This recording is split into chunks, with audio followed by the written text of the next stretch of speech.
Record to. All right.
All right.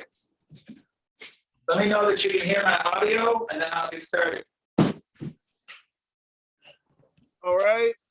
I just got back. Okay, can you hear my audio? Yep, I can hear you. Perfect. All right, then. I see Nancy was talking in the chat about asking if we were doing this now or whatnot. If she makes it, great. If not, I don't want to delay the start time. So today's lecture, mental martial arts. So yeah, that's a pretty sexy title, and I'm not gonna lie, there is a little bit of marketing behind that. But it's not a misclassification of the way that I view pretty much all cognitive interaction between two social creatures. And I'll explain what that means, but I'm going to have to do a lot of groundwork and set up a lot of definitions before I can get into the real cool, like Bruce Lee, Jackie Chan type flavor of this stuff. So I'm going to spend some time doing that first. And some of this here, I am going to be using material that I'm going to talk about a lot later, and may have been a better idea to save this one till later, but it's too much fun to do. So if something doesn't, what should I say to this? If some of the ideas that this rests on don't seem like they're true, or don't seem like they would make sense, I'm not going to say that I'm going to dodge that forever. I'm only going to ask if I mention in my notes that this is a topic that we are going to cover in depth, at least for the purposes of exploration, assume that it's not built on nothing. And then when we get to those later lectures that cover that stuff, some of the more fundamental axioms that are beneath this, then that'll be the time to challenge those. And I'll show you guys all the different ways that I have challenged them, because I think any idea that isn't challenged, well, it's not really an idea. I mean, it might be, but it's not a very strong one. So the first thing I'm going to talk about is just the general structure of consciousness.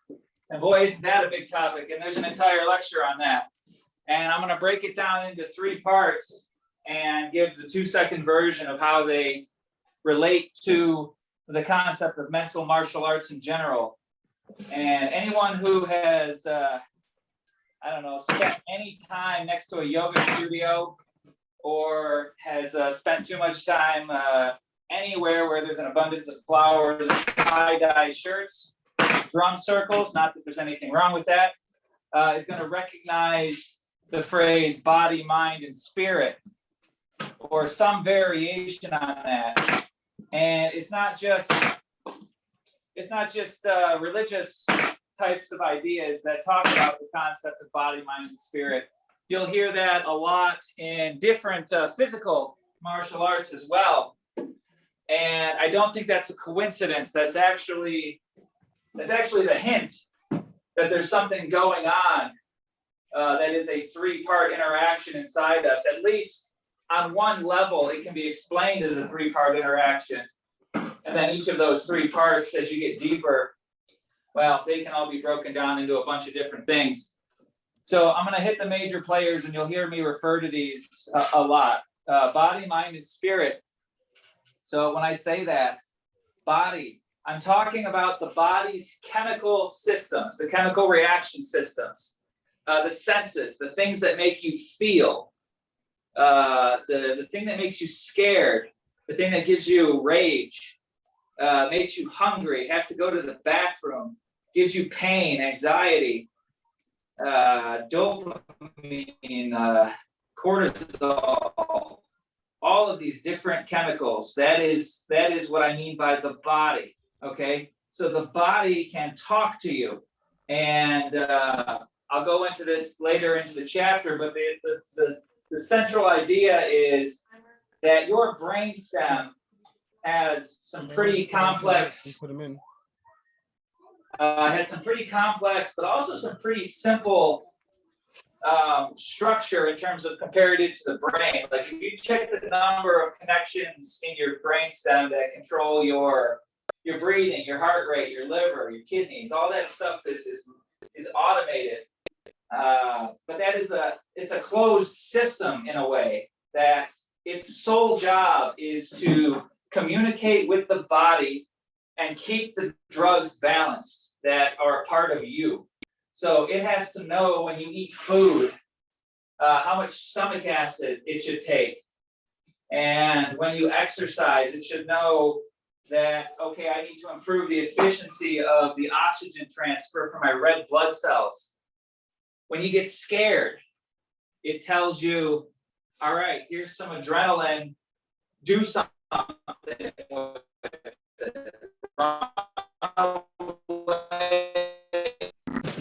So that's chemical. So that's the body part of the body, mind, spirit interaction. So the next part, then, we're going to talk about mind. All right. So the mind, well, that one's going to fall under an umbrella that is another topic, and that's consciousness.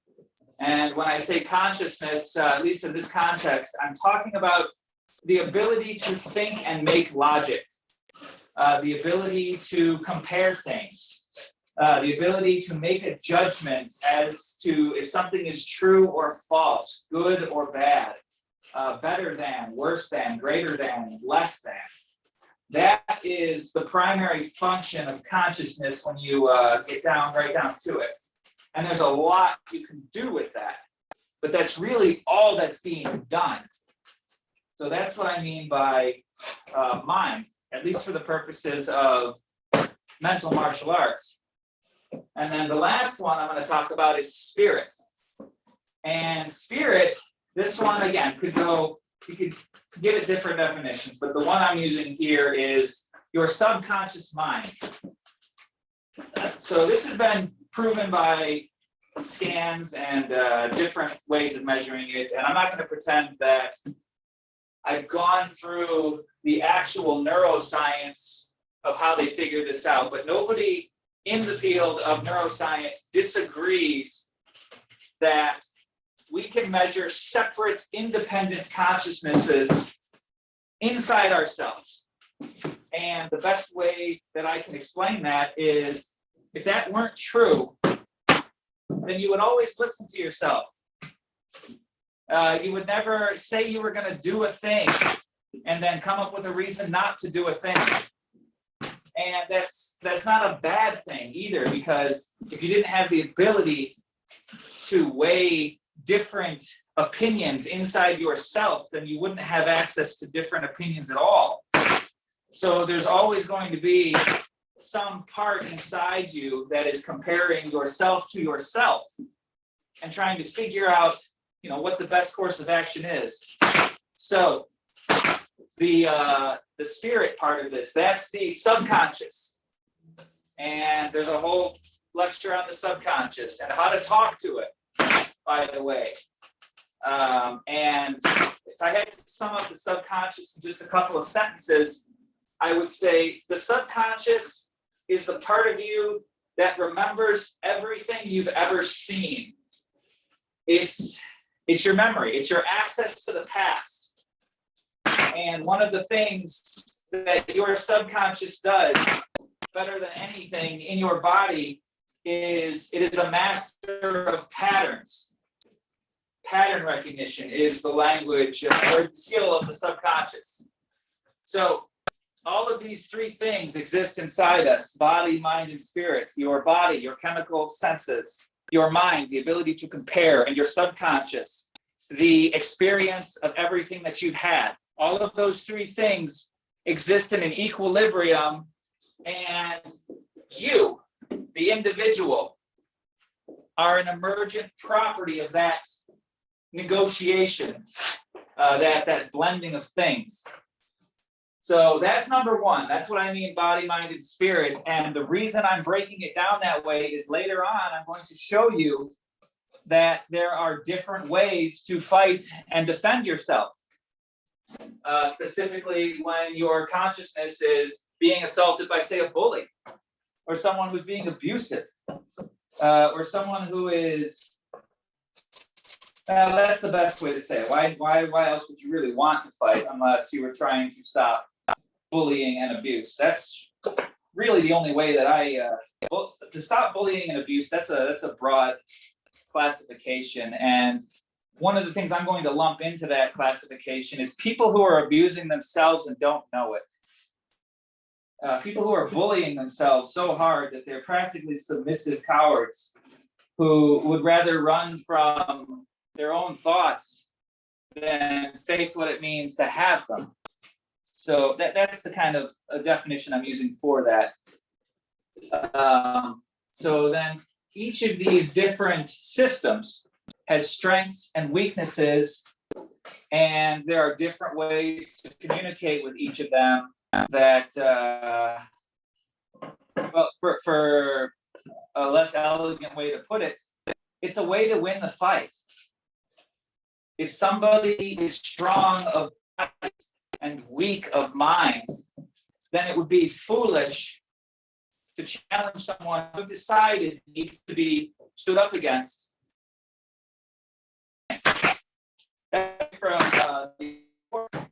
Don't fight your opponent where they're the strongest. Fight them where they're the weakest. And if you have to fight, which there's a section on ethics in this lecture about when and how that's appropriate, you don't want to lose because there's a price for losing. And there's also a price for fighting if you do it wrong. And there's a price for fighting if you do it right.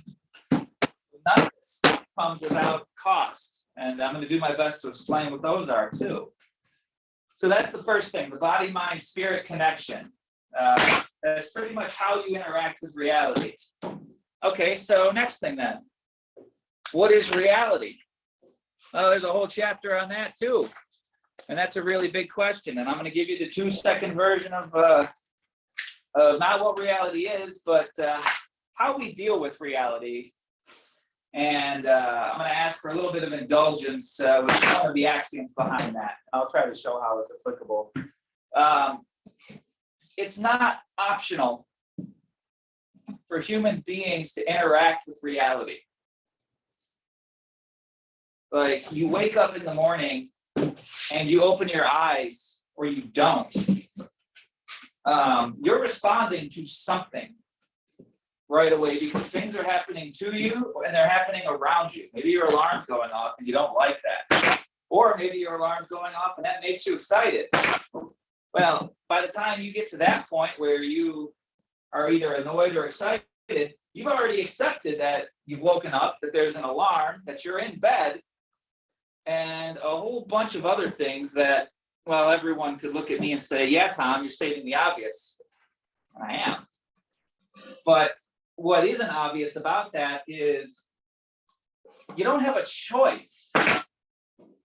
You're there. And if you try to think about it, how could you remove yourself from having an understanding of reality and still be interacting with it in any meaningful way? Meaning you have to know things about reality, or at least act like you know they're true, for you to play the game at all. So that's the first part, is people experience reality by accident. The second part is, well, to do that without dying, you have to get some of it right. Like if I'm walking down the street and my reality is that cars can't hurt me, and in fact, maybe it's more delusional than that. Maybe I think cars will pass harmlessly through me. Then I'm not going to be alive very long if I want to keep testing that, especially if I keep blaming the cars for hitting me instead of my own decision that cars can't hit me. So like you can ignore reality. You can get it wrong. That doesn't exempt a person from the laws of cause and effect. So that's the first part of it, is that you are going to interact with reality and you're going to act with incomplete information by definition. It's just, you don't have it all. And anyone who claims to have it all has less than most, I would say, because all they've done is say what everything is and put themselves in that box with it. And it's nonsense. It's a nonsense position. It's like saying I know everything.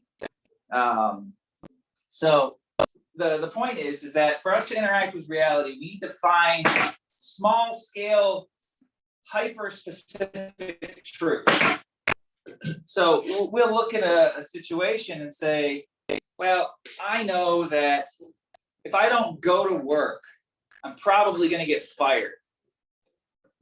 And you can say that if I get fired and can't support my family, after a while, my family's going to have to decide if they want to die or if they want to figure out how to survive without me. So, okay. So that's true, I guess. But so you say, well, I'm never going to be late for work. Okay. So you're late for work one day and you didn't mean to. You can't say that because I was late for work, your family's going to leave you. Like that's jumping outside of the box. He's built a box that works. Hey, yeah, if and if and if and if and if, then this happens. But you can't take everything that came out of that little box and apply it to every situation, because that's not how it works. Your boxes are going to be too small. And the only box that has everything in it is the entire known universe. And good luck getting that one figured out on your own. You'd probably make a lot of money if you could do it in one book. So anyways, people make these little boxes to interact with. And here's where the concept of mental martial arts comes in. And you're going to hear this phrase a lot in this class. There's a difference between doing something by accident and doing something on purpose. And most of our interaction with reality is on accident. It just happens. It happens to us and we react to it. It can happen without us understanding what it means, because there is already a lot of stuff that happens to us and around us that is impacted by us and completely divorced from us, that we have no concept even exists. They're unknown unknowns. That's not the boogeyman. That's just to say that unless you know everything, there are things you don't know. And unless you know everything you don't know, there's going to be things you don't know. And that's why you can't really leave a box to take something with you. Is that little box is designed to keep the unknowns out. It says, well, here's everything I know. And if I only look at everything I know, then this is true. And sometimes you get lucky and you'll say, well, this thing that I know, plus that thing that I know, plus that thing that I know, have this underlying pattern in common. Maybe that's true. And then you can make your box a little bigger. Those are nice. Those are like the big truths, like it would be like saying that you find 100 different ways to cause a heart attack, but you don't know it's the heart that's failing. So you can list 100 different ways that there are to die. And then somebody figures out, hey, all of these things counteract, go after the heart. And if we administer this medicine when this is happening, we can maybe stop that heart attack if we get to it in time and it's not too big. Well, now you've taken 100 different things and put part of those 100 different things in a different box, and you've united them. So that's kind of what my it me's are. My it me philosophies. I've got a bunch of those in the chapter material for this note, even ones that very tangentially apply to the concept of mental martial arts. And there's probably going to be more it me's in relation to mental martial arts than there will be for any of the other chapters. And that's mostly because, from my perspective, my it me philosophies are both tool and weapon. And the only thing that separates whether they are tool or weapon is the intent behind their use. Are they used to create or destroy? Are they used to build or tear down? That's the ethics of that's the potential of the it me, and the ethics behind it is, what do you want to do with it? You know, do you want to rule the world? You want to win every argument that anyone ever has, so that people are afraid to talk to you, and that you're paid maybe a lot of money to get people off from legal trouble that they have because you're such a good arguer that, you know, the truth doesn't matter if you're good enough at arguing. That's one of the dangers of mental martial arts that I'm going to point out, is that you don't have to be right for this to work. In fact, you're not going to be right, because unless you're right about everything, by definition, you're only right about some of the things that you're saying. And you better hope that you're right enough that you're not going to cause yourself trouble down the road, because you're not seeing the parts of what you believe that are bad and that are wrong and that are going to cause trouble. You don't see the causality. Or worse, if you see the causality and say it can't be that one thing that I'm looking at, well, that's even worse, because that's a blind spot. And one of the core tenets of mental martial arts is how to spot the blind spot in someone else, how to find out where they won't look. And so that's kind of why reality, like the very nature of reality, is important for this. And I'm going to talk specifically about understanding reality by accident.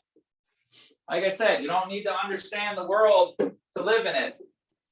And so if your way of understanding reality is completely instinctual, maybe you have good instincts, and that's good. That's your subconscious right there. That's your ability to recognize patterns and to say, I don't know how I know this is true, but I'm going to act like it's true because I believe it. And a part of me knows it's true even if I don't understand it. Well, that's good, but that's not really going to hold up to scrutiny, especially if you're lying to yourself. You can lie to yourself about something, and you'll never figure it out if, because I felt that way, is the only way you analyze it. So feelings are good. Yes, that's 1/3 of the body, mind, spirit connection. But feelings shouldn't be in charge. They should get a seat at the table. They get to be heard, but they're not in charge. They never should be. In fact, none of the 3 parts to the body, mind, spirit connection should ever be in charge. It's a collective, because it's you. So it's like saying this part of me is better than that part of me. When really it's all you. It all comes from the same place. So that's one of the traps. So anyway, why do I mention all that? That's because one of the key components of mental martial arts is, how do people interact with reality by accident? That is the core of mental martial arts. How do people interact with reality by accident? What's the instinct? What's the natural response? And the martial arts version of this is, how do people react when you throw a punch at their face? The untrained fighter is going to get scared. They're going to throw their hands up. They're going to run. Maybe they'll fight back, but there's very few people who are untrained that will keep their eyes open when there's a punch coming for them. It's just not how it works. You have to practice that. So I bring up flinching and closing your eyes and putting your hands up for a very specific reason, and that's because there is a very strong correlation in behavior when it comes to people and their connection to reality. So imagine your entire universe is your perception of reality. That almost sounds clever enough that you could believe that for a minute. Well, that means that you believe it's true, or at least you believe it's true enough to act like you believe it's true. And if you're going to act like something's true, you're probably going to come up with reasons to tell yourself why you think that's true, at least some of the time. Or if you're going to do that, you're going to have reasons why you think it's true, and maybe you don't fully map those out or understand them, but they're going to be there too. So all of this is happening behind the scenes. You're making judgment calls. I believe it's good to do this. I believe it's bad to do that. A good person would act this way. A bad person would act that way. So that's your reality. Now, as I've said before, just because one person sees reality a certain way doesn't mean they've got it right.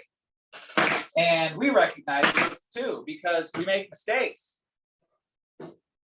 We don't get everything right. We misunderstand things. We learn new things.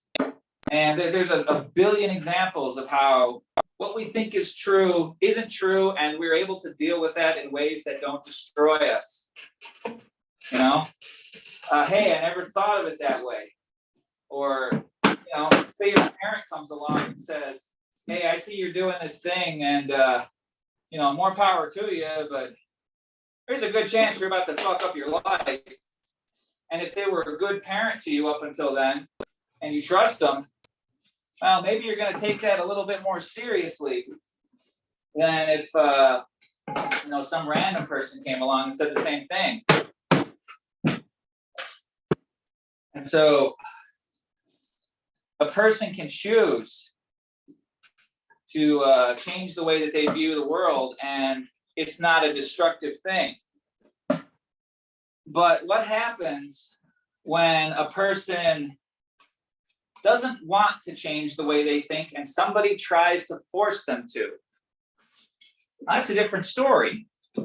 That's the difference between meeting a friend when you're in trouble and you trust that friend is going to help you, and meeting a stranger when you're in trouble, and that stranger might want to take advantage of your situation. And you might be right. So you're not gonna trust that the stranger that you don't know is looking out for you. At least not right away. They might have to prove it to you first. And so people react that way mentally, in much the same way. When our ideas are questioned, that kind of shakes us all the way down to our core, because it means that either we got it wrong or our senses lied to us in a way we don't understand. And neither one of those things are comfortable to experience against our will. To seek that out is great, because you're going to find things and grow. To have that happen to you against your will, that's uncomfortable. We have a name for that. It's bullying, gaslighting, straw man arguments, being a giant asshole. All of those are different ways to say someone is trying to impose their will on yours without you having agreed to it. And that's what happens when, so you understand that either your reality is wrong or your perception is wrong because something challenges that. And that triggers a fight or flight response, because what's literally happening is your view of reality has been destabilized by new information. And there's a name for that, a fancy name. It's called cognitive dissonance. And for people who aren't familiar with that term, there's books and books and books written about it. But the gist of it is a person hears a thing that makes them scared or angry. Okay, something's wrong. Something doesn't match what I understand. And you don't know what it is. That's the other thing. So you just have this impending sense of dread. And it uses the same circuits that detect dangerous animals. It's your amygdala, your fight or flight responses. You almost fall down a flight of stairs. That's dangerous. That makes you feel threatened, high sense of alert. It's the exact same reaction when somebody questions what you built your reality on. This is true and I know it's true, but this person is saying it's false. So now you have a mystery, and a mystery that really bothers you. And you got to do something about that. So the person might say, well, that other person is a liar. Why are they such a dirty liar? Why would they lie to me like that? There must be a bad person. And that's real easy to do when the part of your brain that looks for snakes that are going to bite you and kill you is the part of your brain telling you to ask that question. Ugh. Man, I got a stubborn little splinter here. There we go. I put the So- definition of cognitive dissonance in the chat. I've disagreed with a lot of stuff, but that's like, I think, a real simple one to bring back up later too. Sure. Yeah, take notes. I'll encourage questions later, because it's not that I'm throwing this stuff out there willy-nilly. All of it is the things that make the next stuff work. The cool stuff where I can go into a conversation and map it out ahead of time and say, this is what's going to happen. And if I do this, this is how they're going to respond. So it's like mental martial art. It's like martial arts katas, right? Like if I block with my elbow because someone threw a kick, most of martial arts is not knowing how to attack. That's a big part of it. But most of martial arts is knowing how they're going to be attacked and knowing what the appropriate response is as it happens. So it's an awareness of threat, an awareness of origin, a knowledge of cause and effect that one can use because they've practiced it in the moment to say, this person is committed to this course of action and I know how to counter that. It's paper, rock, scissors is the gist of it. So, all right, so that's cognitive dissonance. So what I have here is when the source of the dissonance is not understood and the one having it wishes to be understood, that's curiosity. Like the voluntary choice to leave the comfort zone and explore a new thing. But when the desire to correct that mistake is not understood or is understood but is counter to what a person currently believes, and that person really isn't all about going any further, that's where it becomes aggressive.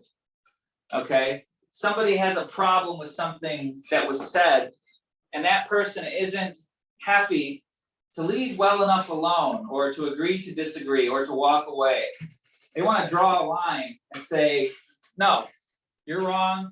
I'm going to tell you you're wrong, and I'm going to do it as loudly and publicly as possible. So, okay. I can't think of one person who hasn't had an experience like that. We've all experienced online bullies and trolls and people who have harassed. And some of those people even, they do it for the sake of doing it. They know it's wrong. They know it's aggressive. They know it's bullying. They don't care because they've decided for whatever reason that it doesn't matter what they do. Or there's a million reasons why they think they should do it. All that matters is they think they should do it, or that it's not a problem if they do it. And so that is how a person can find themselves reacting to somebody who is challenging their reality aggressively. Hey, you're wrong. You're stupid.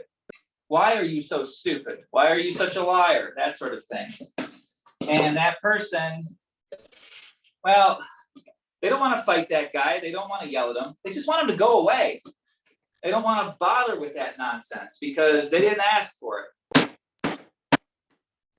And so here's how that, so that's kind of how that works. The cognitive dissonance is the aggression. And it's pretty much a race to see who can hit their limit first. If your goal is to not, like, you can walk away, but what if the person follows you? What if they get it in their head that, okay, you're a weak pushover, so now I'm gonna go after you everywhere I see you. And then you have to either block them, which you can, but what you're doing there is that person still exists. That person is still a bully. The level of misery in the world around you is the same. So there's a different decision that needs to get made there. And I'm not going to make that decision for anybody because it's dependent on how well a person knows themselves. A person needs to decide if they want to fight or if they want to run. And I'm not saying that either one of those is wrong. Choosing to walk away, that's a more dignified version of running. Fine, who cares? You don't want anything to deal with it. It's not your responsibility. That person's an asshole. So you leave or you block them. Or you don't see them anymore, or whatever. Well, that's fine. And then that person goes and they find someone else. And they do the same thing to them. And again, and again, and again. And nobody ever says, you're wrong.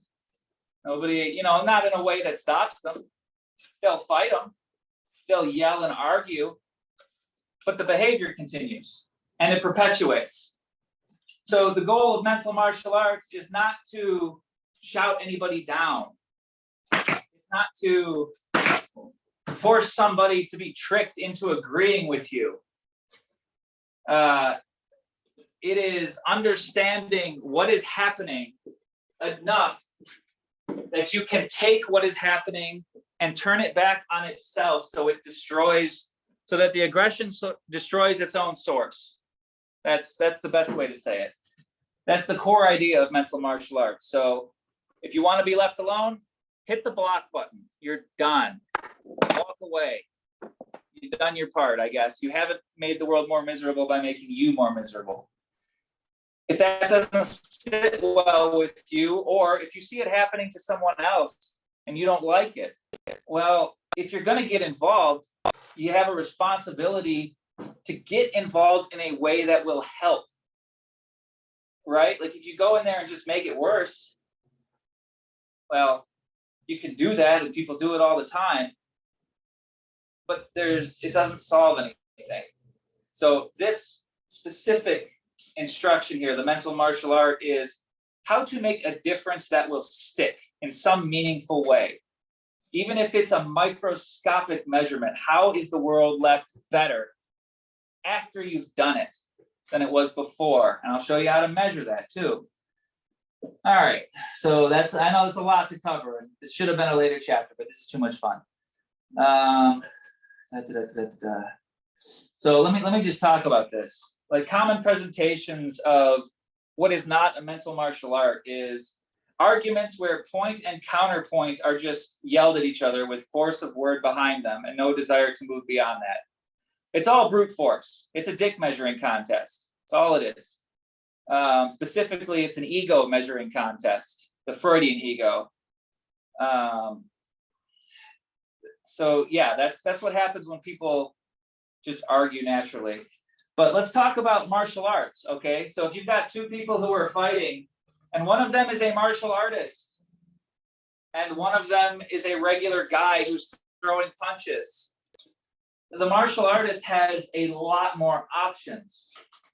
They have a greater amount of free will in how that conflict ends than the person who is untrained. Trying to think of a better way to say that. Joe Frazier would get prosecuted, not Joe Frazier, George Foreman. Joe Frazier might have been a boxer, but I know George Foreman was. George Foreman would be arrested for manslaughter if he got in a fist fight with somebody and killed him. Another guy guy who got in a drunken fist fight and killed somebody might get manslaughter. What's the difference? The difference is training. One of them is almost a level playing field. The only difference is there's no fight commission for mental martial arts. There's no protection. At least there's very little protection legally for somebody who can go into somebody's mind and destabilize them to such a point that they don't even remember who they are. And they've done this. They did this in Russia, in the gulags, in the prisons. They would keep you out in minus 40-degree weather. And then they would feed you like one sandwich a day. And they would make you work for 12 hours hauling stone with your bare hands. And then when that was over, they'd take you in a room and they wouldn't let you sleep. And then all they would do is say, all you have to do is say, I'm right, and agree with me. And not only that, they would say, not only do you have to say that I'm right and agree with me, they would say, and then I can shoot you because I will not make a martyr of you. You are going to die having been cleansed of your insanity. And that's not an exaggeration. That's history.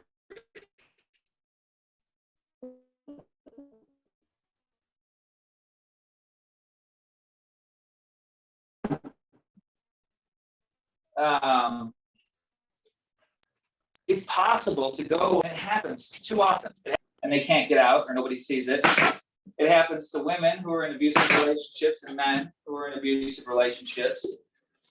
And it happens with the news and the government, where from a young age, you're taught 4 legs bad, or if you're a Republican, 4 legs bad, 2 legs good. And then you just fight each other around and around in circles. You wouldn't even know.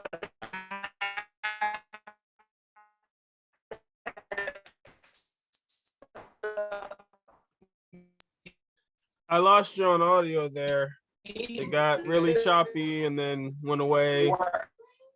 Now it sounds a little bit like dial-up. School, since you could listen to words, what it means. All So right, you now don't you're back. shoot. Let me know if that's any better. Okay, what was the last thing you heard? It was about, you weren't off for more than 20 seconds. Okay, so the field of mental martial arts pretty much is reality. And not just reality, that which has the power to shape the perception of reality.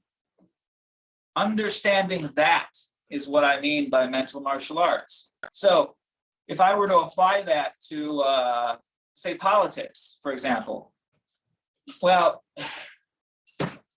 it's one thing for me to go out and say, we shouldn't give any money to other countries who aren't the United States. Okay. So now what? What just happened? Was I the one who asked that question? Maybe I cared more about higher minimum wage. Maybe I cared more about closing corporate tax loopholes. Maybe I cared more about the fact that I have to work 50 hours a week at one job, and then I'm working 30 hours a week at another job, and 15 hours a week to try and make myself into a more useful human being. And I think there's ways that if we were a little bit more wise with what we produce, maybe all of us could have a little bit more time. But I don't get to have that conversation. I don't get to have that conversation because it's been decided that the field of battle is going to be, how much money are we giving other countries? Oh, sorry, that's not on topic. We're not going to talk about that. We're talking about foreign aid right now. That's mental martial arts. That is a control of the battlefield.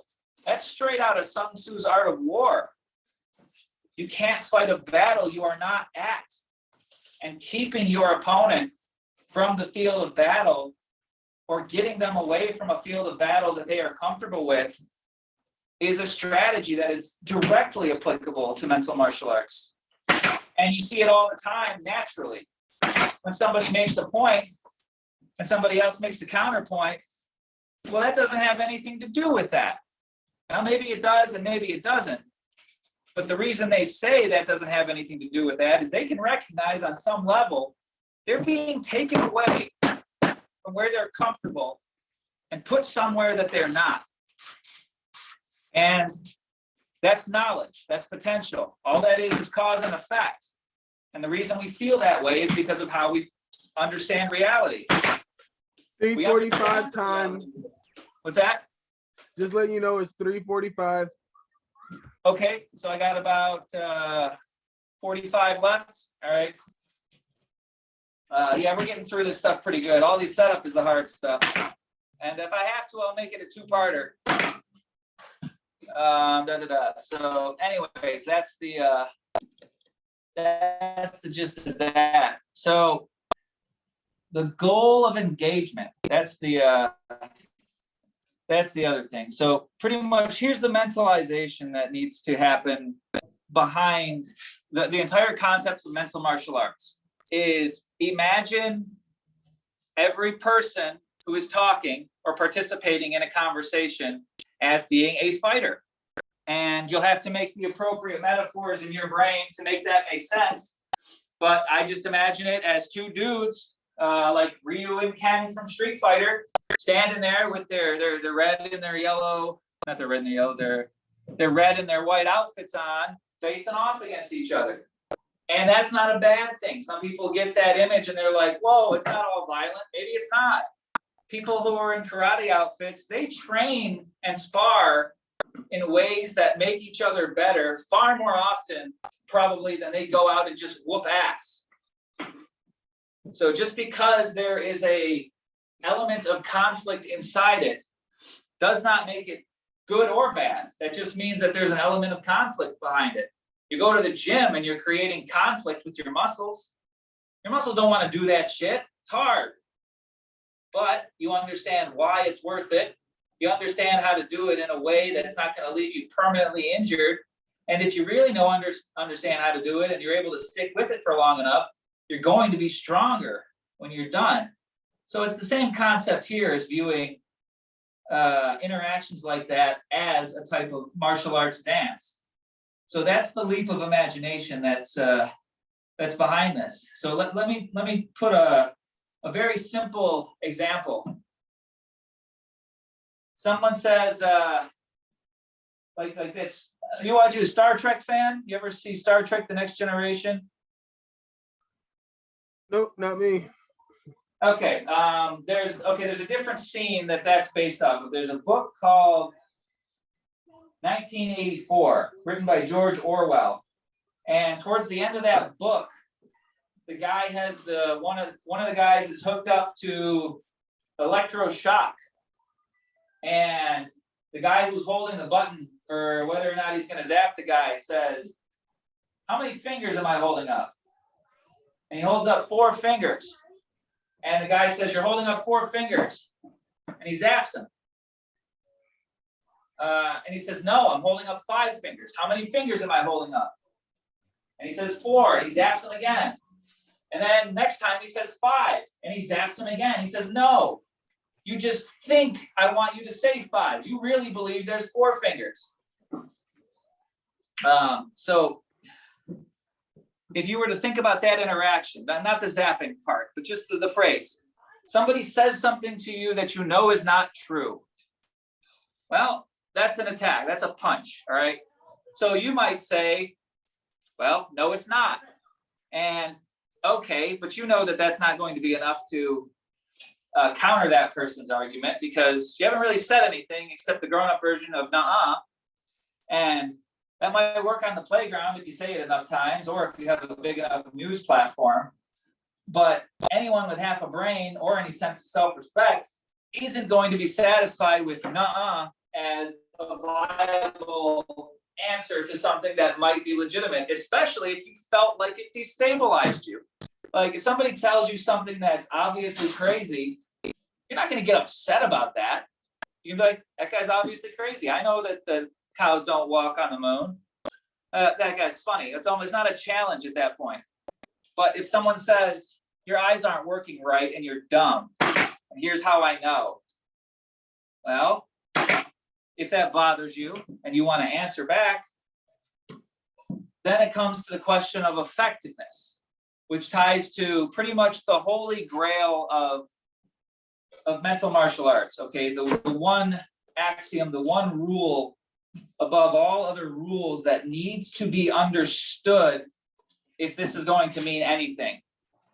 And that is, there is nothing more important than a clearly defined goal at the beginning of the conversation.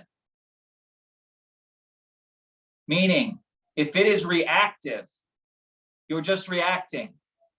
If you don't know why you're reacting or where you're headed, you're not going to head anywhere specific. You're just going to go where you go. So to say it a different way, somebody comes at me and I'll make a decision.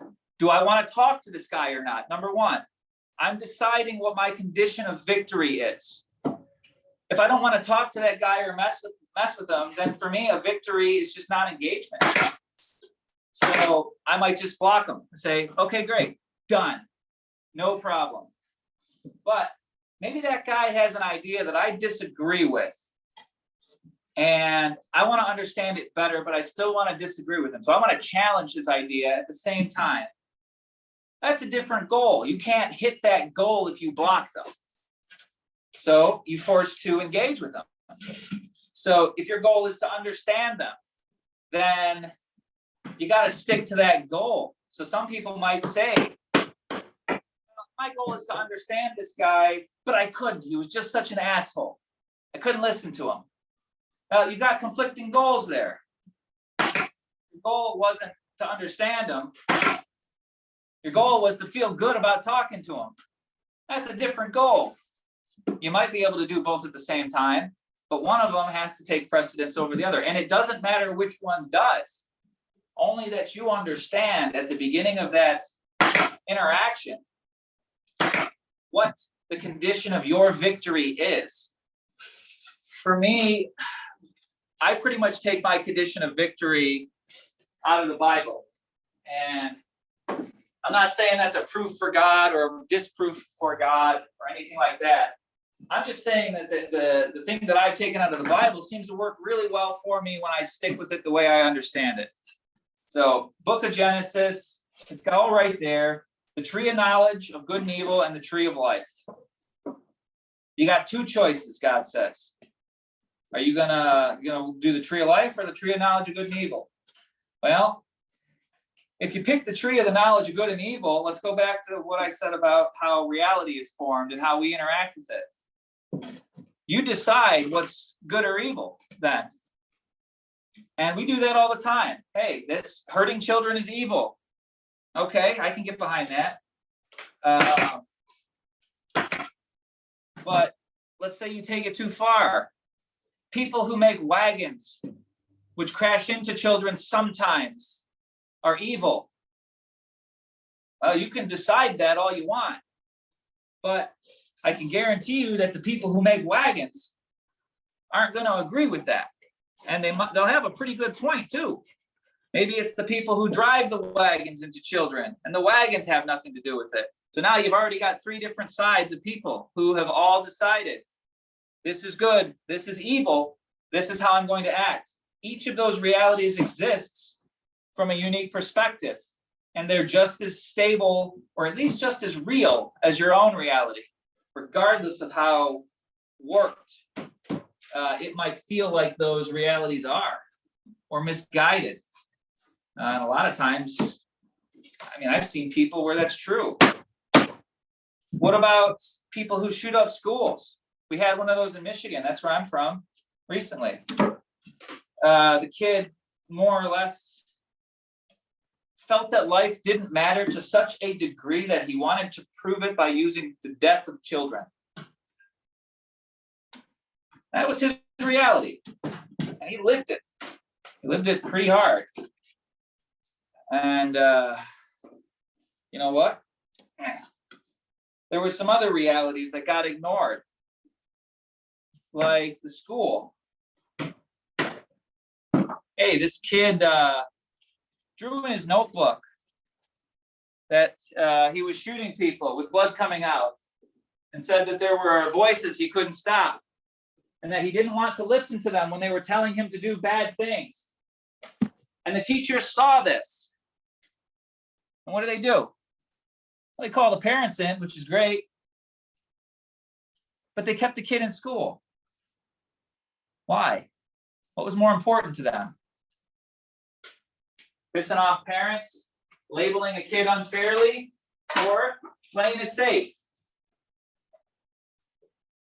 So the teachers had a view of reality that interacted with this kid's view of reality, and the result was very bad. So my point is that just because a view of reality is unstable or will end poorly does not mean it shouldn't be taken very seriously and shouldn't be understood very seriously at its most fundamental level, because understanding it is the only way to prevent it from happening. So let's talk about that again, the different realities. So this person, well, you're dumb and you're stupid, and it's because you think Donald Trump isn't the devil. There's a good one. You don't think Donald Trump was the devil. And then so that one person might say, well, what are you talking about? That guy made all these jobs and built all these buildings and did all these great things and built an empire and made all this money, et cetera, et cetera. And that person might have some points to make, and those points might be pretty good. That doesn't mean that he didn't do things that weren't good. That doesn't mean that he's 100% evil or 100% good. But that person's reality says it. So now you want to fight about that. So how do you do that? Now we're getting into the other thing. Somebody comes at you and they're like, well, you're a bad person because you voted this way. Well, now it's kind of real. It's kind of hard to walk away from something when the consequences of walking away from it might brand you professionally. Hey, I saw on your social media that you voted Republican or Democrat, or that you used to hang out with this guy who was bad. Now we're not going to give you a job. So what do? You run? Or do you try and change that person's view of what's going on so that maybe your perception is seen a little bit more fairly?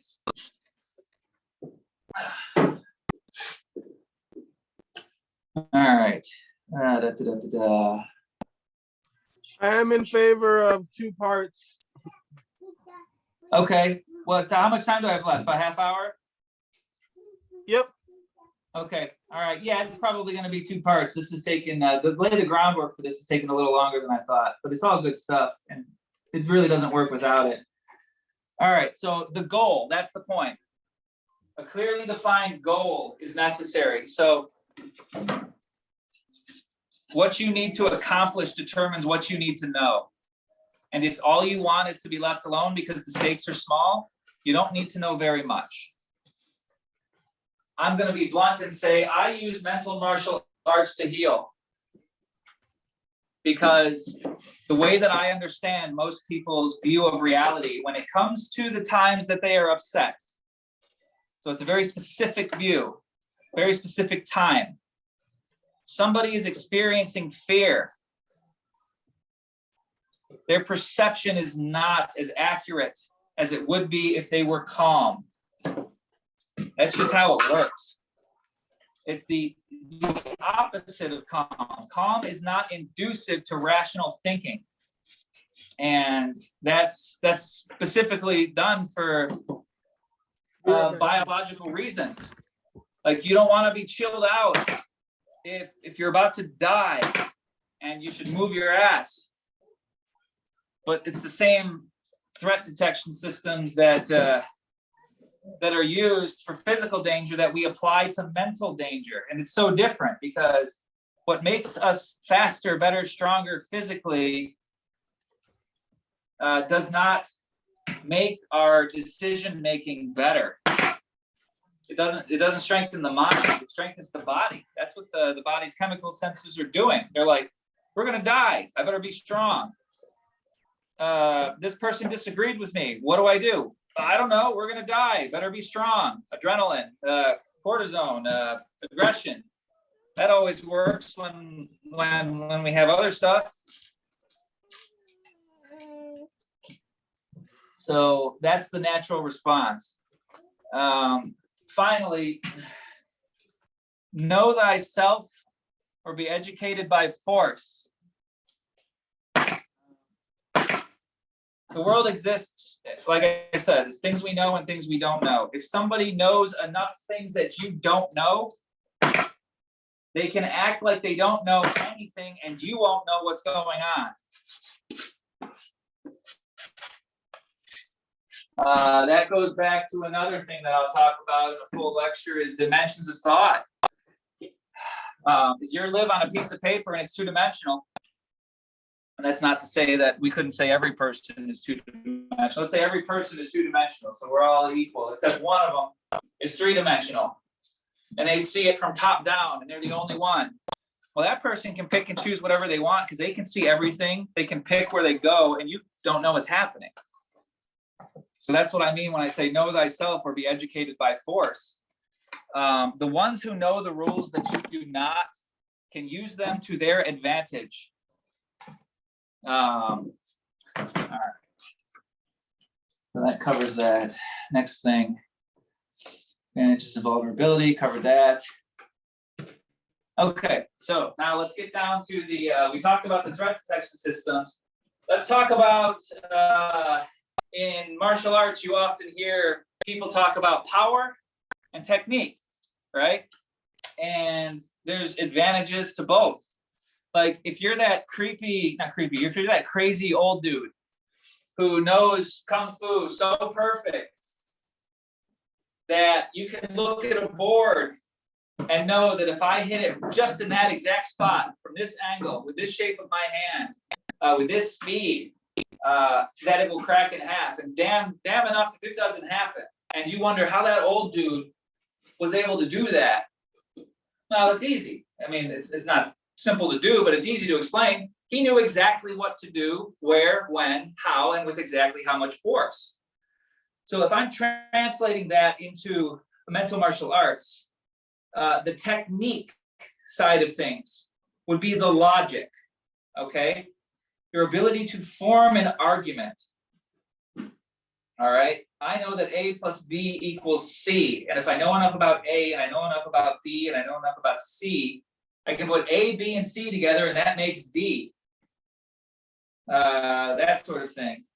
And logic has been mapped out a lot in philosophy to the point where you have lists of things called good arguments and bad arguments, logical fallacies, they call them. Just to give a couple examples, the straw man argument.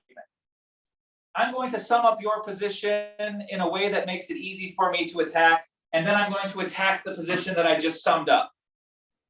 That's not attacking your position, that's a straw man argument. The reason people use straw man arguments is because it's the same reason that people use bombs to commit terrorism. Because a lot of times it works. So they do it because it's effective. So if you don't understand a straw man argument, number one, you're not going to know when you're doing it. You're not going to know when someone else is doing it to you. And you're really not going to know what to do with someone who understands exactly what a straw man argument is and where straw man arguments break down so that they can be that other old man that says, oh, you're using that. Well, I know that the counter to the block is to push your arm aside and elbow you in the nose. And you don't understand how your arm came out, how your arm got deflected, or why your nose is bleeding. So it's a lack of technique, makes you vulnerable to technique, okay? And there's a bunch of those, the red herring, the misdirection, correlation without causation. The list goes on and on. You can look up those on your own. My point is that just because they are logical fallacies does not mean they are bad strategies. It doesn't mean that it's bad to know them and understand them. I would say if your goal, which ties to your goal, if your goal is to lead somebody through bad logic, to help them figure out why their logic is bad, you have to understand their bad logic so much better than they do that you can use it to lead them where it should go. Which means you might have to use a straw man argument. And you have to use it in such a way that it makes it impossible for them to see how it's different from what they've done. The only thing they realize is they don't like it and they don't know how. And if that happens, then guess what? You've destabilized their reality to the point where they might actually wonder what's going on. So that's another thing, is your goal should determine your weapons, not your weapons determine your goal. If you say, I'm never going to argue this way, okay, that's a choice. And you might have enough wherewithal to say you never need to argue that way. But that doesn't free you from the impact of those things in the world. It doesn't free you from the cause and effect that using those things in this perfect set of circumstances would achieve your goal. And if your goal is wise, then the communication that you're trying to achieve has to take priority over the method of communication. And I'm not saying that one should be misleading or that one should try to tyrannize or subjugate or obfuscate. But what I am saying is sometimes getting knocked upside the head in a way you don't understand will get your attention. And if that moment of attention is used properly, there's opportunity for the conflict to end in a way that is good. Are you going to say something? No? Okay. Oh, you know what? That's not, well, I'm on camera, so I'm going to wait till. Yeah, I wasn't going to say anything.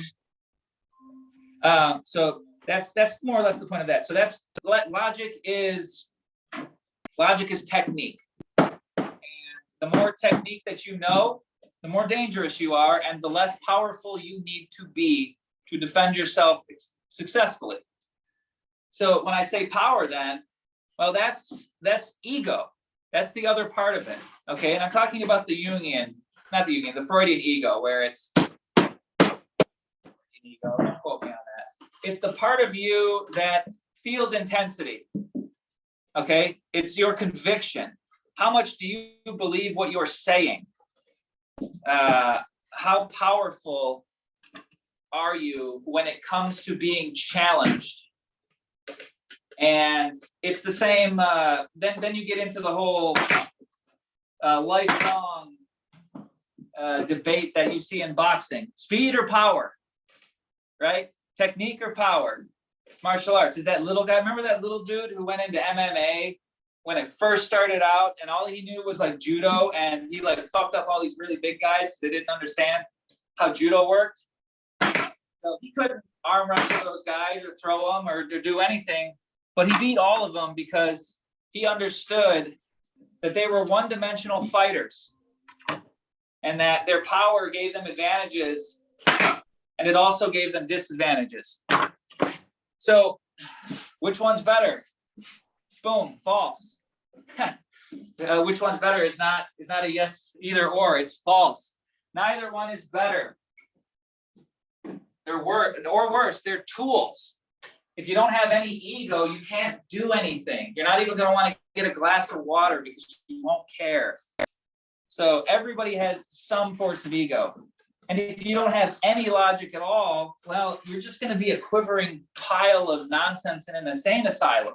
And there's some people like that. Some people who aren't in insane asylums are quivering piles of nonsense. And so the point is, if you had to sum up somebody's mental fighting power, like in Dragon Ball Z, I don't know how you would pick the numbers to put to this, but I know how they interact with each other. It's your mental fighting power or your mental fighting potential is your logic times your ego. So if your logic is strong and your ego is weak, you might be okay. If your ego is strong and your logic is weak, you might still be okay, strictly in terms of power anyways, fighting power, your ability to make your view of reality seen as correct. That's the goal. But as your logic approaches zero, it's a math thing. It doesn't matter how big your ego is. Anything times zero is zero. Same thing for your logic. If your logic approaches zero, it doesn't matter how big your ego is. Your mental fighting power is going to be zero. You're going to be weak-willed, controlled, easily tricked. I just ran out of nails. So there's that. Let's see what time we got here. I feel like I'm getting close. I got 20 minutes left. All right, cool. So let's talk about then, now that we're starting to get the pieces in place, ego, logic, power, technique, reality, all of that is starting to create a stage where you can imagine a battle taking place because you know what the strengths are, you know what the weaknesses are, you know how they interact. So if one is fighting, oh yeah, here we go. So if I say I'm in an argument with somebody and my goal, number one, because that's what you always start with, your goal. My goal is to make this person my friend because I think they're a good person and I think they're turned around. That's a loaded statement. Let's assume generously for now, because we'll talk about what it means later when I'm wrong. Let's assume for now that I'm correct. This person is a good person. They're upset. They're genuinely turned around about something. And my goal is to help this person see things the way that I do in the hopes that it will help them feel better about what's bothering them. And maybe even give them something that they can take with them to end a cycle of self-destruction that they are bringing upon themselves by their blindness to what is happening and how they're causing it. That's my goal, okay? So that's my goal. This person's being an asshole. I don't think they mean it. I think they're good intentions. What do I do with that? So say that I see that this person is ruled by logic, okay? They're all logic and no ego. Which, by the way, when if you engage in the practice of mental martial arts, the two most common fighters you are going to find are both one-dimensional, and they're both either hyper-logical or they're hyper-egotistical. And I don't mean that in a negative way. I mean, they are powered by feelings. That's what they understand, and that's what drives them, and that's their sense of right and wrong. So I see somebody that is all logic. Well, I can't use attacks against that person's ego because they don't have one. It's too weak. It's not going to feel anything. They don't rely on it. So if my goal is to change their view of reality, I can't attack them in a way that they don't understand. So that's the first thing about this. They have to understand what you're doing. The second thing is, so again, to use the person that was hyperlogical as an example, say that what they don't realize is their use of hyperlogic is ignoring the fundamental human experience of having emotions. You run into that a lot with hyperlogical people. No, those people shouldn't feel that way. They're just a bunch of big babies. I'll give you a second here, Tony, since I see you had to step away for a minute.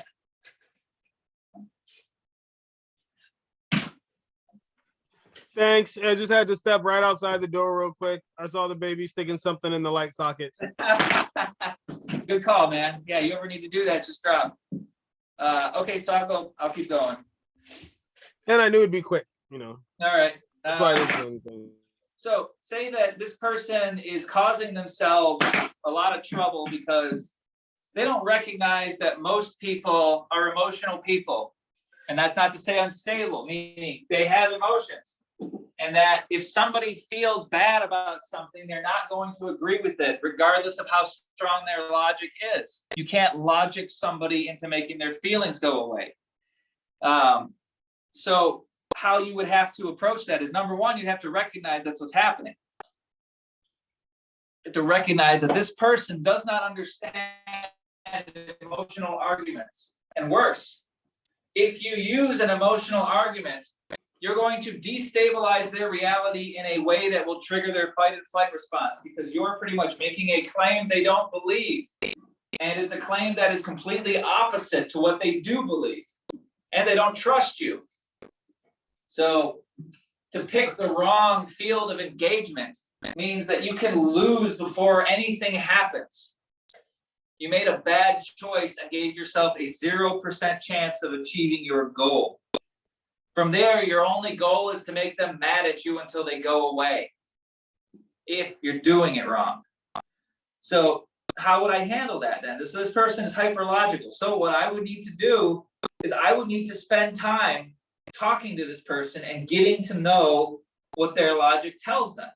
Because one of the benefits of dealing with logical people is, if you can show somebody in a step-by-step way that is consistent with what they believe, that what you believe is a variation of that, and if they tweak this one thing, it doesn't disagree with other things they believe, then you can get through to them.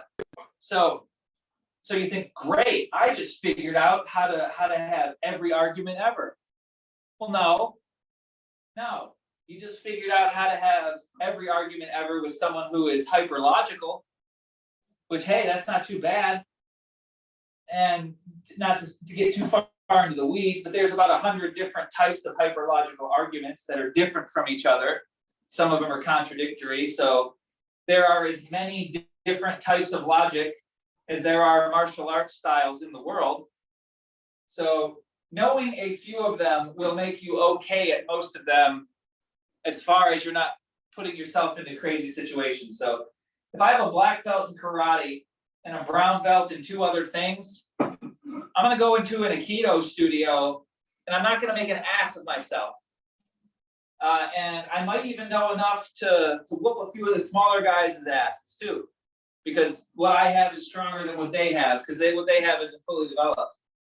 But if the Aikido guy comes in who's teaching the class, and I don't know Aikido, and I just know this other stuff, he's going to attack me in ways I don't understand and defeat me easily. And it's because I didn't make a wise choice with my strategy. So that's the logic part. So let's look at it from the other side. Emotion. Okay, so you meet somebody who doesn't understand logic because, well, whatever. I'm not going to say that people who don't understand logic are dumb, because that's not true. I'm going to say that people who don't understand logic are afraid of it. That's different. And the reason that they are afraid of it is because they need to, their primary tool of navigation in the world is how they feel.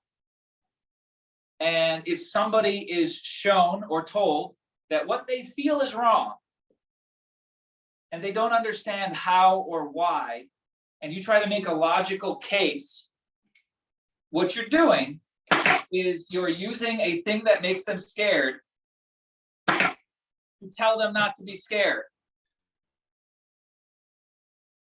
And it's a failing strategy.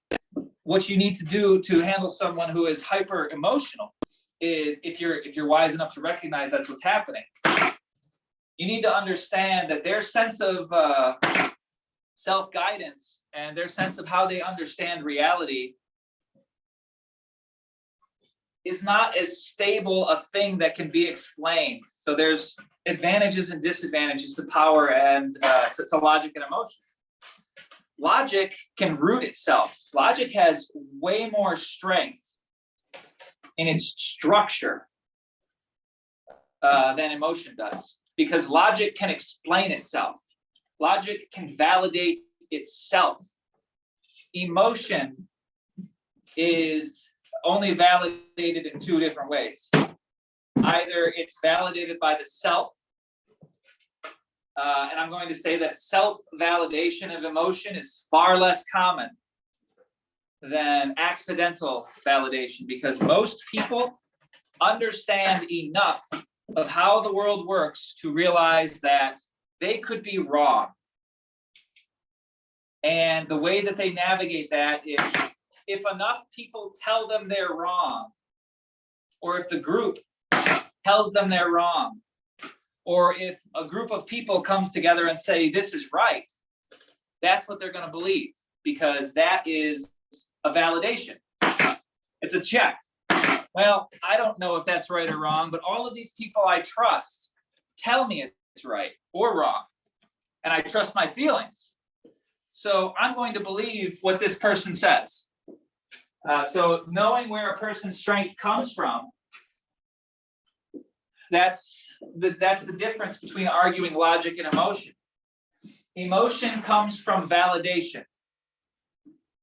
Logic comes from axiom. You cannot argue an axiom emotionally. And you cannot logically defeat validation.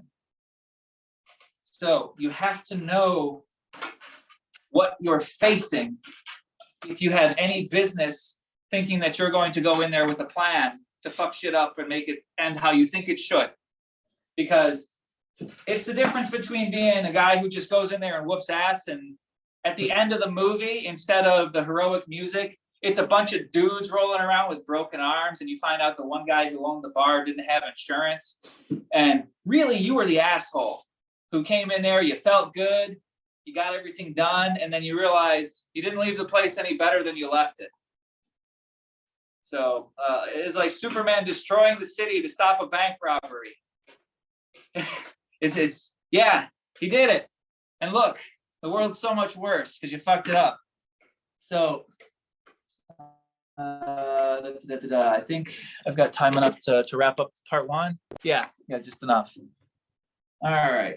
So finally, and I'm just going to read some of this because I actually got, when I write stuff out word for word, that means I'm kind of deeply involved in it and that I really care about how it's said. So I'm just going to start reading from these pages for a minute.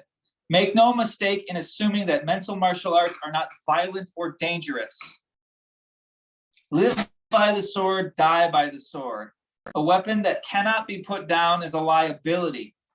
To use mental martial arts safely, many lines need to be drawn in the sand that should only be crossed inside of very specific circumstances.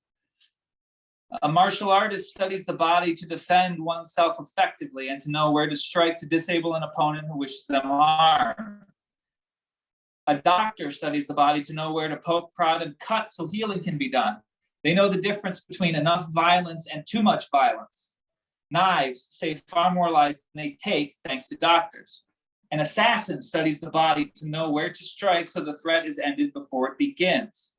There's a cost to using mental martial arts. One cannot deny the laws of conservation. If one destroys another and does not realize why they are doing it, they're destroying a part of themselves that is capable of understanding something they don't understand.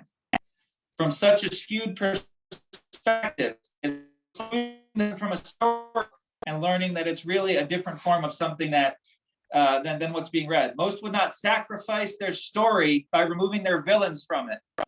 So if one has to fight, a proper choice of villain is crucial, and choosing the other person is not the right choice of villain. Choosing a thing that gets in the way of something good, like a misunderstanding, that can be your villain. And attacking that is far better than attacking a person. It goes on to say that is direct contact is destructive in two directions. If you get in a fight where it's a shouting match and both of you are just going on instinct, there's panic, there's urgency, there's hate. if there's glee, all of that is like a monkey's paw that will give you back in cost what you feel you've taken from it. Once one can understand this, their words take on a different type of quality. Power plus technique have the potential to destroy another completely in ways they don't understand. This is the responsibility of mental martial arts. To do this, and I can't stress this enough, it is possible to go into someone's reality and hit them where they hurt the most in such a way that will leave them suffering for months. If you know where their deepest, darkest instability is, and you I know like how to to think along the lines of changes them forever. you could, and that the point is that you have the potential to do that in any direction. And you have the potential to do that in any direction by accident if you are not careful.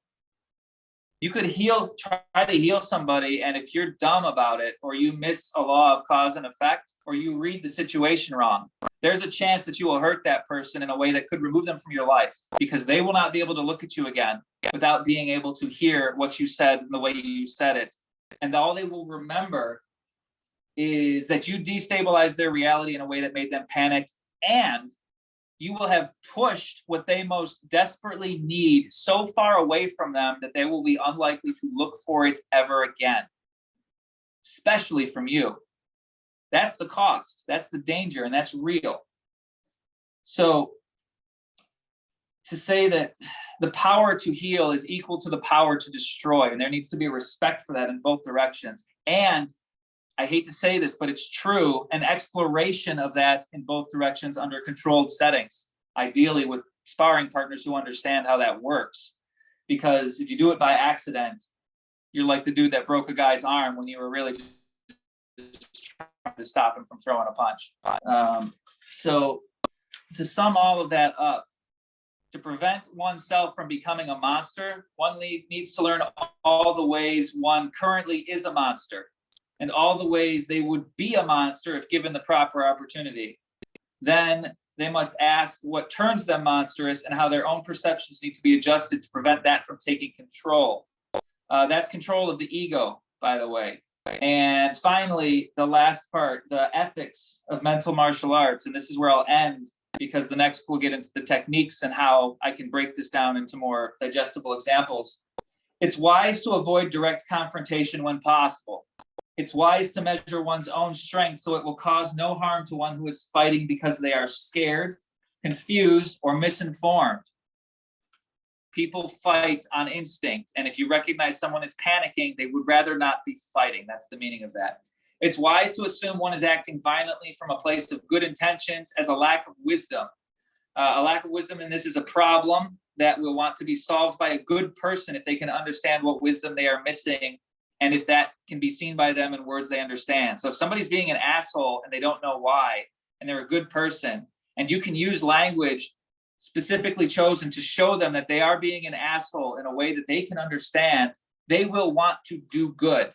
So that if they want to make the choice to do good, this will enable them to do good. And when violence is committed against the self or another, and its intention is to hurt or destroy the self or an innocent, it is not mercy to ignore that. This is the part that some people are going to struggle with. Meaning I've covered everyone who has good intentions who is trying to hurt somebody. Now I am covering people who have bad intentions they have chosen and are trying to hurt people on purpose. To ignore that is to recognize it, possibly correctly and wisely. One's inability to interact with the situation without making it worse. So say that you see somebody is trying to wreck shit up and you know that you're not equipped to handle it. Don't get involved because you're going to make it worse. But that's not virtue. That's just an analysis of your limitation, which, hey, fine. You're not going to make it worse. That's better than making it worse. If you can stop it and you know how to stop it and you ignore it still, that is not mercy. That's a lack of conviction to one's own ethics, in which case, if you don't have conviction in your own ethics, you have no business telling anybody anything. So yeah, if you look at something that you could stop but you don't, and you don't feel like it, you have no business getting involved regardless. I would call that cowardice. personally, because someone believes a thing but not enough to do anything about it, which is really, what's the point of believing it at all?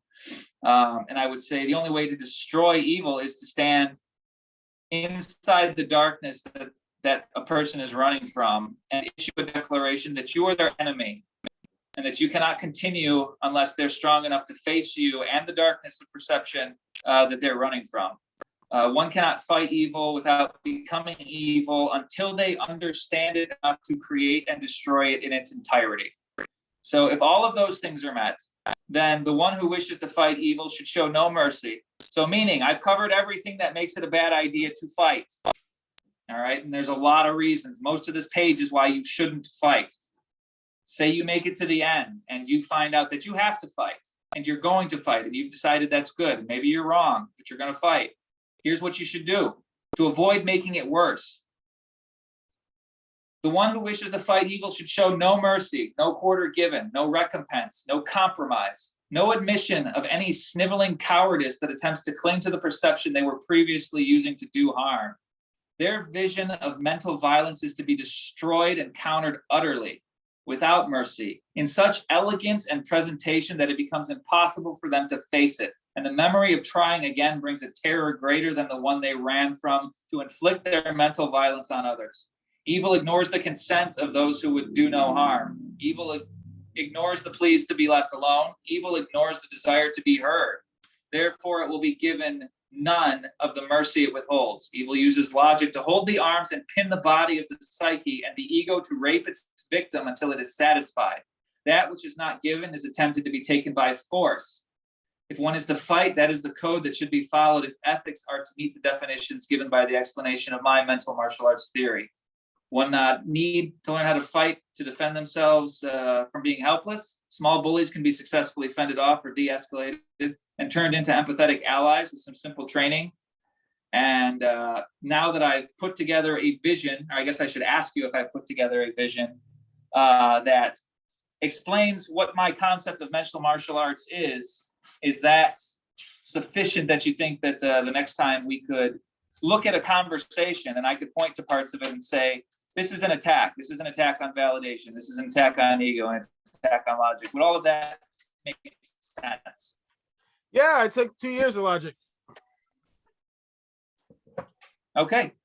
Well, thank you for coming, Anthony. Hopefully you got something out of this. Do you have any questions before you jet, or anything you want to chat about, or stuff you'd like me to cover next time?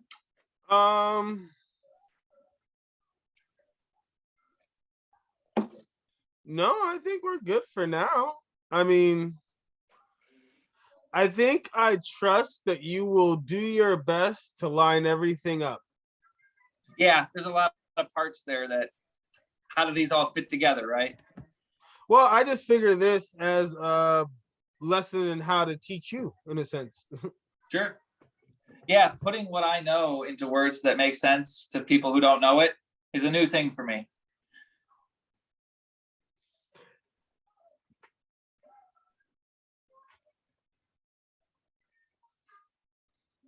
And to be, if I'm being frank with this, what's that? I was thinking that sentence spoke a little bit to a target demographic. Okay. As opposed to the collective, all. But go on, I got you. Oh, there's going to be some people who understand what I do. Just none of them happen to be here this time. Fuck, I had one other thing. It was like a little zinger I wanted to end on too. It was going to make me look cool. Okay, you were talking about teaching, understanding. You asked if there's any questions, anything.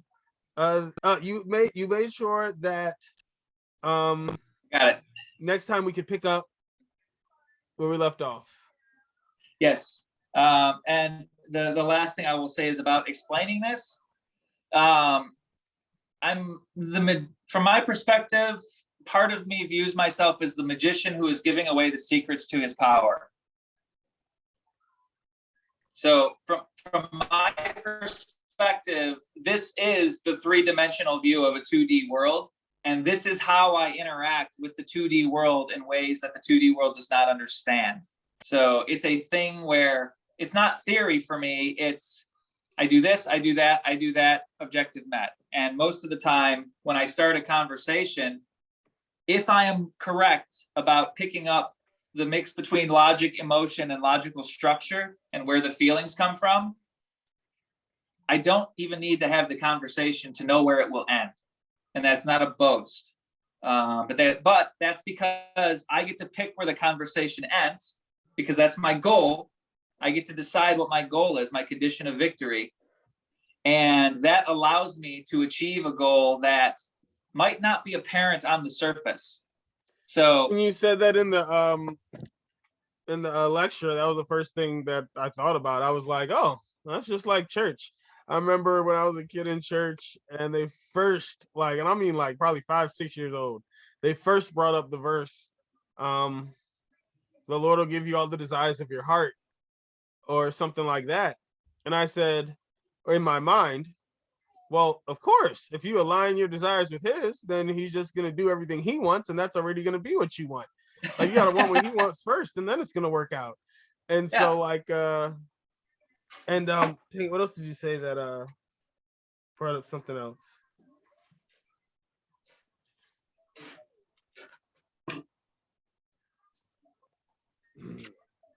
Dang it, there was another thing that came up in my head. Take your time. I'm gonna be here till probably 6 o'clock working on these little boxes.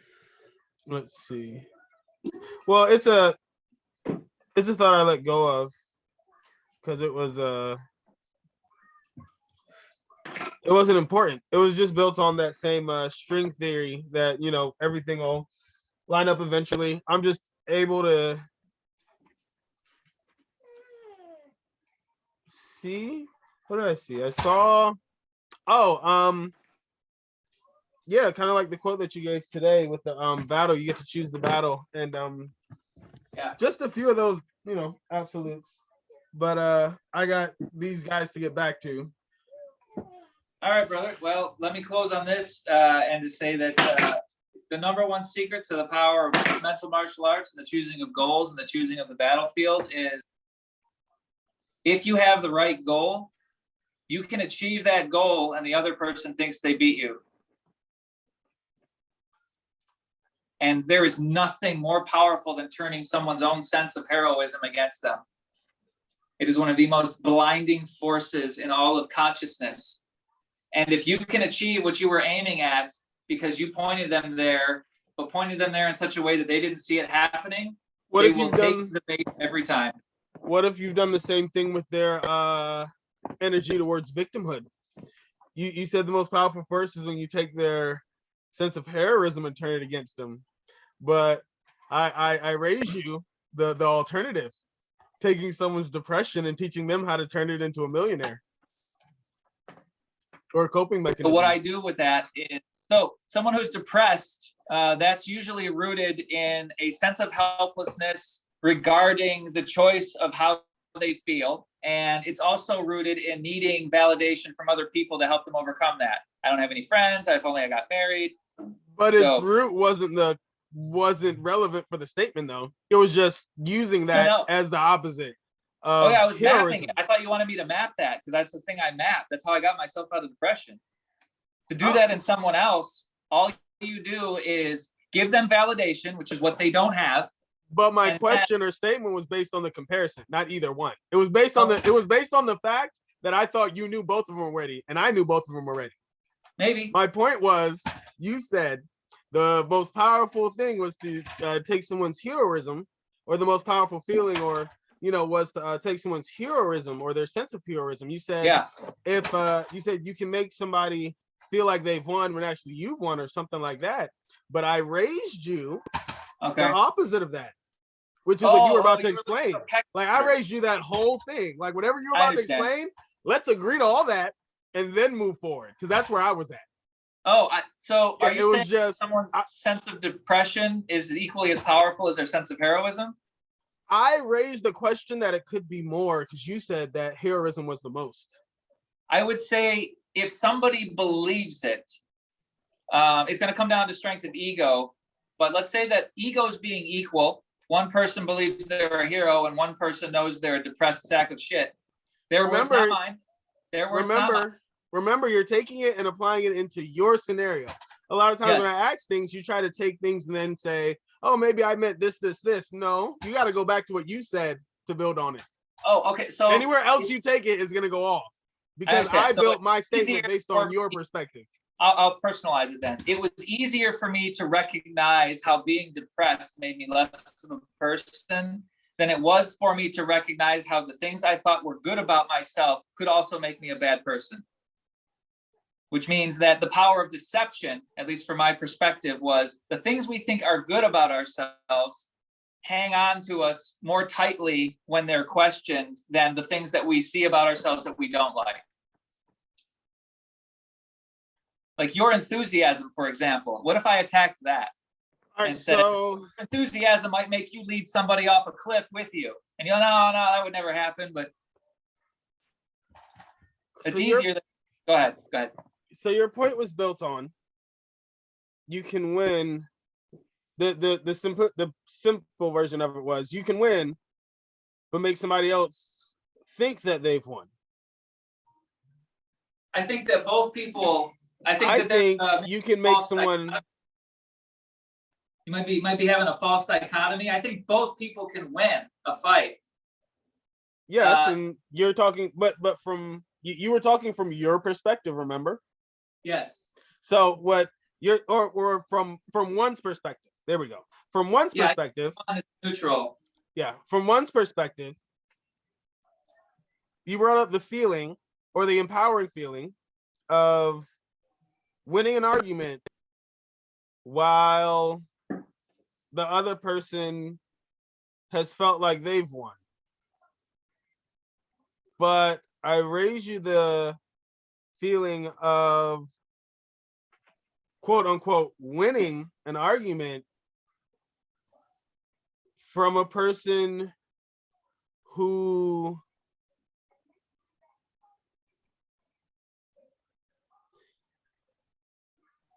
has thought they've lost, but understands that they've actually won. I guess. Oh, there you go. You brought up the false sense of heroism, and I brought up the realization of heroism.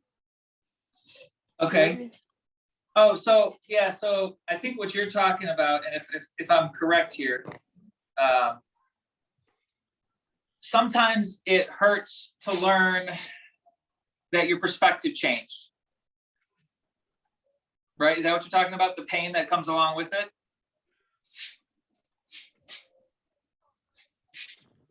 Like the cause and effect part of realizing you had been misinformed and understanding that and accepting that, but still being a bit of a sad sack about it because you're still feeling the weight of all the lost potential that was the result of that behavior, and now you've got to work through that.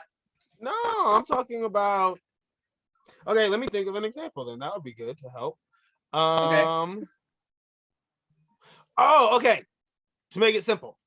All right, you brought up how, from one's perspective, knowing that you've won when the other person feels like they've won, you brought up that feeling. The comparison to that is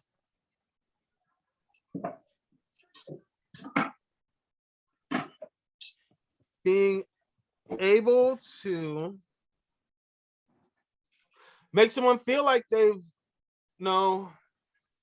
Okay, there we go. All right, so what I heard from you was it's the greatest thing to make someone feel like they've won when they haven't, or when you've both won. Now, I took that and compared it to the feeling of both winning and feeling like you're both winning, I suppose. So yeah, I think that's the simplicity that I dumbed it down to.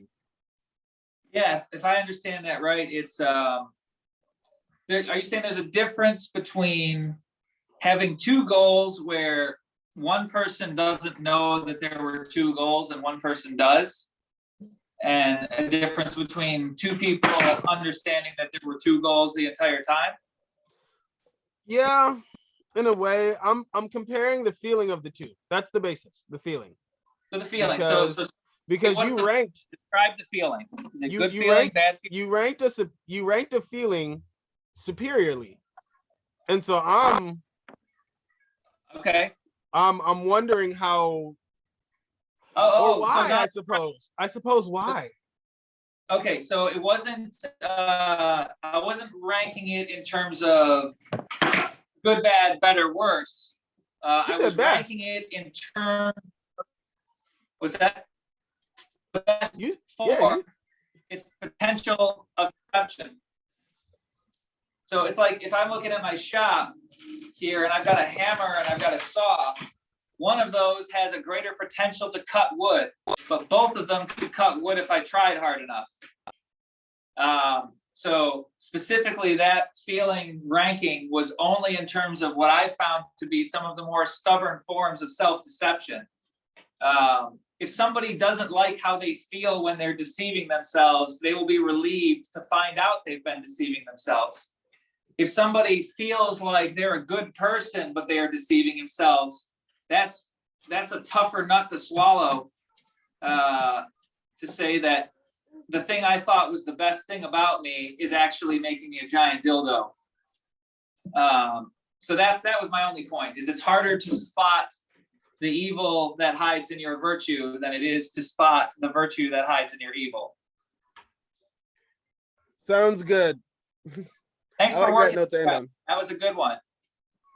You are welcome. I will see you online. All right, thanks, Tony. Good talk. You're welcome. Love you. Love you, brother. Bye. Bye.